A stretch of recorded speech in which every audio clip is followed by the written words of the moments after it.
On the morning of December 15, 1985, more than 100 of the most dangerous fugitives in Washington, D.C. woke up believing they were winners, and that belief would destroy them. Inside a downtown convention center, men wanted for murder, armed robbery, and drug trafficking laughed over champagne, posed for photos, and hugged cheerleaders, convinced they had beaten the system and scored free tickets to the hottest Washington Redskins game of the season. What none of them realized was that every smiling waiter refilling their coffee was a federal officer with a concealed weapon. Every usher guiding them toward the ballroom knew their real name, and every cheerleader wrapping them in a congratulatory hug was quietly checking for a gun at their waist. This wasn't a coincidence, and it wasn't luck. It was a trap built with surgical precision designed not to overpower these men, but to seduce them. In less than a minute, the doors would lock. Tactical teams would pour in from hidden corridors, and a single sentence delivered from a microphone would end years of running. 101 fugitives would be arrested simultaneously without a single shot fired. The most dangerous criminals in the city wouldn't be chased, cornered, or forced into submission.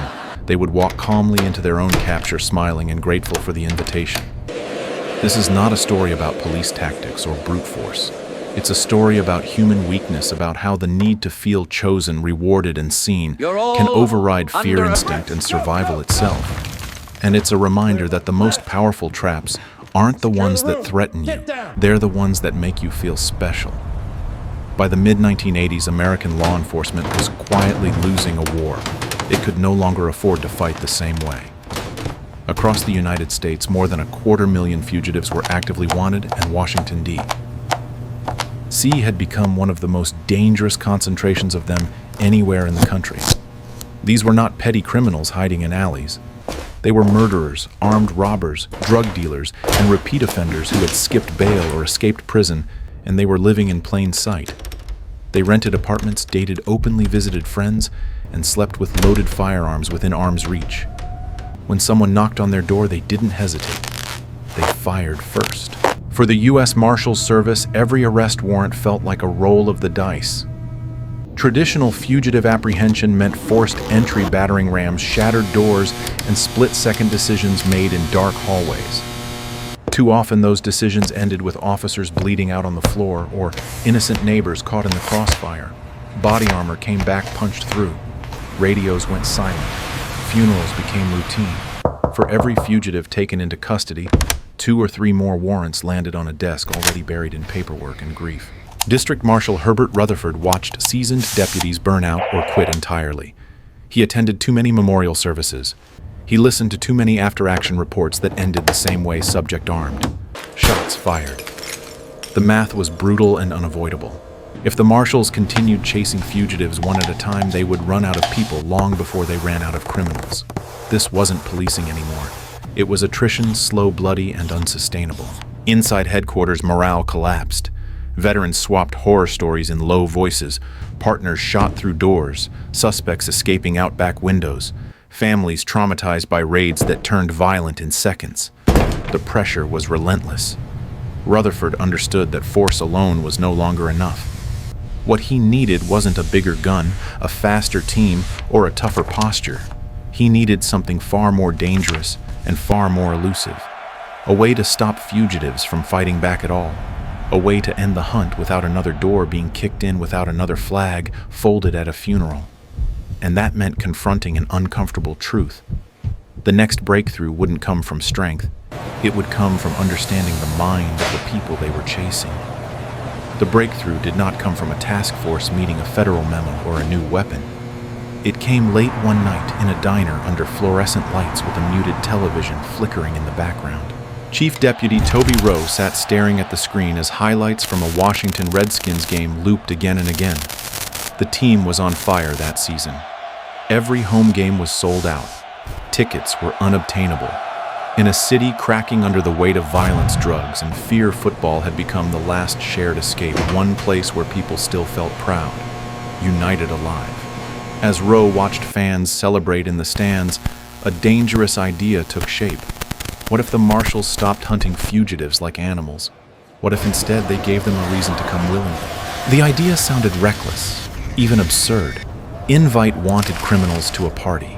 offer them free tickets and VIP treatment, trust that men who had dodged arrest for years would voluntarily walk into a room full of law enforcement.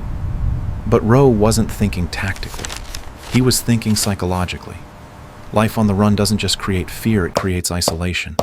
Fugitives live in a constant state of suspicion, cut off from normal milestones, denied moments of joy. No celebrations, no victories, just survival. Over time, that loneliness eats away at even the hardest men. And Rowe understood something crucial. Fugitives aren't drawn in by stupidity. They're drawn in by the chance to feel normal again. When Rowe shared the idea with District Marshal Herbert Rutherford, the room went quiet. Free Redskins tickets weren't the bait, they were the disguise. What the Marshals were really offering was something far more powerful: recognition, the illusion of being chosen, the feeling, however fleeting, of being a winner instead of a hunted ghost. Rutherford saw it immediately. Greed alone wouldn't pull these men in, but the promise of dignity might. The promise of being seen, congratulated, welcomed. This plan violated every instinct drilled into law enforcement. It relied on criminals trusting a system designed to catch them. It gambled everything on a single assumption that human desire can overpower survival instinct, that the need to belong, to be acknowledged, to feel special for just one morning could override years of paranoia. It was a dangerous theory. If it failed, the result wouldn't be embarrassment. It would be a massacre. But Rutherford knew the alternative was worse. More raids, more gunfire, more funerals. The only path forward was the one no one had dared to try before. Instead of forcing fugitives into submission, they would invite them into a lie so convincing, so generous, that refusing it would feel impossible. Turning a reckless idea into a survivable operation required something law enforcement rarely admits it needs: performance. This would not be a raid. It would be theater, precise, rehearsed, and unforgiving of mistakes. The Marshals built a lie so detailed it could withstand the scrutiny of men who had spent years detecting traps. A fake company was created from nothing: Flagship International Sports Television. Official letterhead, professional wording, a hotline that rang endlessly. Even the acronym FIS quietly mirrored the Marshals' own Fugitive Investigative Strike Team, an inside joke that no one outside the room would ever notice. 3,000 invitations were mailed to fugitives with known addresses, promising free tickets to the December 15th Redskins-Bengals game, a VIP brunch, and raffles for Super Bowl travel and season passes. The offer was outrageous by design, too good to ignore. Then came the waiting. Days passed with no response. Silence thickened. If the fugitives sensed even a hint of deception, the entire plan would collapse. And then the phone rang. A man wanted for armed robbery confirmed his attendance and asked if he could bring his girlfriend. Another wanted to know the dress code. Another asked about the buffet. The calls multiplied faster each day until hardened criminals were cheerfully thanking receptionists for the opportunity. They weren't cautious. They were excited. That was the most terrifying part. Behind the scenes, the Marshals prepared for a nightmare scenario. Every fugitive who arrived would be potentially armed, desperate, and capable of killing to avoid prison. One raised eyebrow, one nervous glance at an exit, one slip in tone. That was all it would take to turn a ballroom into a war zone. To prevent that, the Marshals trained like actors preparing for opening night. Tactical officers practiced carrying trays instead of rifles. Veterans of door-kicking raids rehearsed smiling, making eye contact, and pouring coffee without letting their hands drift toward concealed weapons. Every gesture was deliberate, every word scripted. The most brilliant and dangerous layer was the greeting. Female deputies would dress as cheerleaders and welcome guests with enthusiastic hugs. Those embraces were not affection. They were silent searches, 3 seconds to feel for a handgun, a knife, anything rigid and cold. If a weapon was detected, a subtle signal would trigger immediate intervention. If not, the fugitive would be waved inside, grinning, unaware that his body had just been cleared. Mascots, loud music, balloons, and visual chaos filled the room, not for celebration but for camouflage. Distraction was protection. Rehearsals were relentless. Mistakes were dissected mercilessly. A forgotten name tag. A deputy using another officer's real name. A mascot overheating inside a costume. Small errors potentially fatal. By the final run-through, the operation moved like a machine built for one purpose, only to hold until the moment it snapped shut. Because when the doors finally locked, there would be no second chance. Only surprise speed and the hope that the lie they had constructed was strong enough to hold 100 violent men still. December 15th arrived cold and unforgiving, the kind of winter morning where the city feels suspended, holding its breath. Before dawn, unmarked trucks rolled silently into the service entrance of the convention center, unloading banners, buffet trays, sound equipment, and crates of champagne. By sunrise, the ballroom no longer looked like a government facility. It looked like a celebration. Red and gold decorations lined the walls. Televisions looped Redskins highlights. Music filled the air. Every detail was engineered to signal safety, reward, normalcy.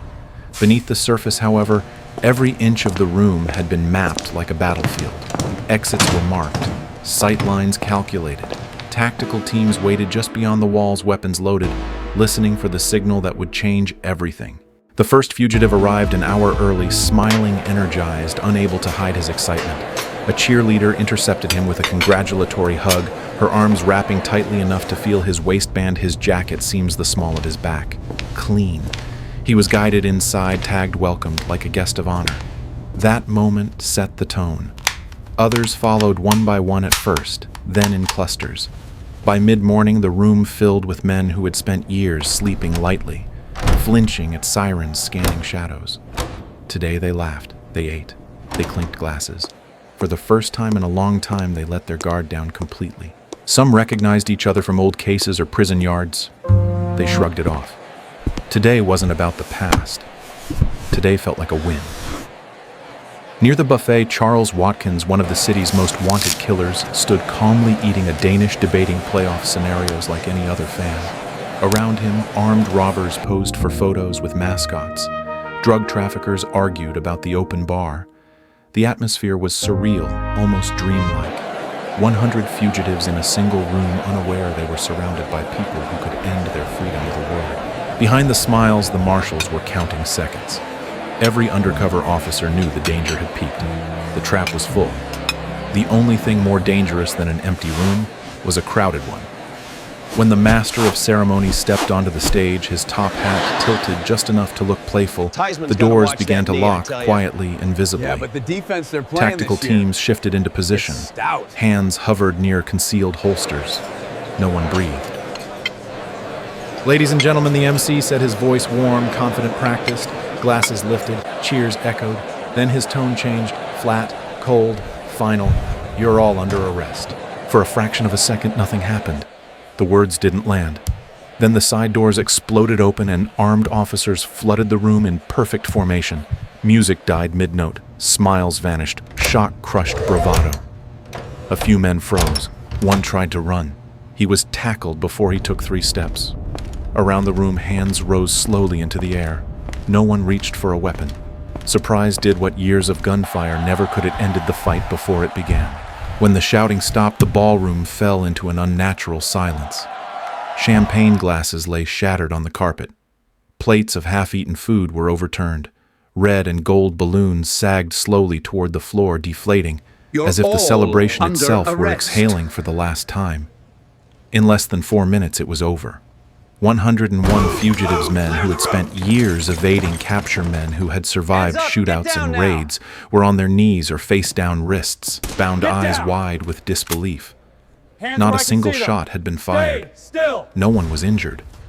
What should have been chaos had resolved into order with surgical finality. Outside, yellow buses idled in a neat line, engines humming softly in the cold air. One by one, the prisoners were escorted out, passing beneath banners that still read, "Congratulations." Camera flashes erupted as photographers captured the image that would define the operation. Dangerous criminals shuffled forward in handcuffs, still wearing name tags, still dressed for a party that no longer existed. Some stared at the ground. Some swore under their breath. A few laughed, a thin, hollow sound, the laugh of men realizing too late that they had been outplayed. Inside, the Marshals finally allowed themselves to breathe. Hands shook as adrenaline drained away. Smiles broke through exhaustion. A few officers laughed in disbelief at what they had just survived. They had accomplished something no one thought possible, the largest mass arrest of fugitives in the city's history, without bloodshed. Amid the wreckage, deflated balloons, abandoned trays, a discarded mascot costume, the truth settled in. The danger hadn't vanished. It had been neutralized by understanding. These men hadn't been overpowered. They had been disarmed psychologically. The hunt hadn't ended with force, but with a quiet, devastating realization, shared by every man in cuffs. The trap had worked because they wanted it to be real. Operation Flagship didn't end when the buses pulled away. Its real impact began afterward, quietly reshaping how law enforcement thought about power control and human behavior. The operation proved something deeply unsettling and deeply human. The strongest lever is rarely force. It's belief. 101 fugitives didn't surrender because they were surrounded by guns. They surrendered because for a brief moment they believed a better version of their lives was being offered to them. The illusion of reward disarmed instincts that years of fear had sharpened. For the U.S. Marshals Service, the lesson was unmistakable. Intelligence and psychology could achieve what brute force could not. No doors kicked in, no gunfire, no folded flags. Operation Flagship became a blueprint, cited in training rooms and planning sessions as proof that understanding motivation could save lives on both sides of the badge. But its legacy extends beyond law enforcement. This story endures because it exposes a universal vulnerability. People don't fall into traps because they're weak. They fall because they want to believe something good is finally happening to them. The desire to feel chosen, respected, and rewarded can silence caution faster than fear ever could. That truth applies far beyond fugitives and badges. Systems fail when they underestimate how badly people want hope, even manufactured hope. And the most dangerous traps are rarely the ones that threaten you. They're the ones that congratulate you for walking inside. Operation Flagship leaves us with an uncomfortable but essential truth. The greatest dangers rarely announce themselves as threats. They arrive disguised as opportunity recognition and reward. Whether in crime, business, or everyday life, the moment we stop questioning why something feels too good to be true is often the moment we surrender control. This story isn't just about fugitives or federal agents. It's about human nature and the quiet power of belief.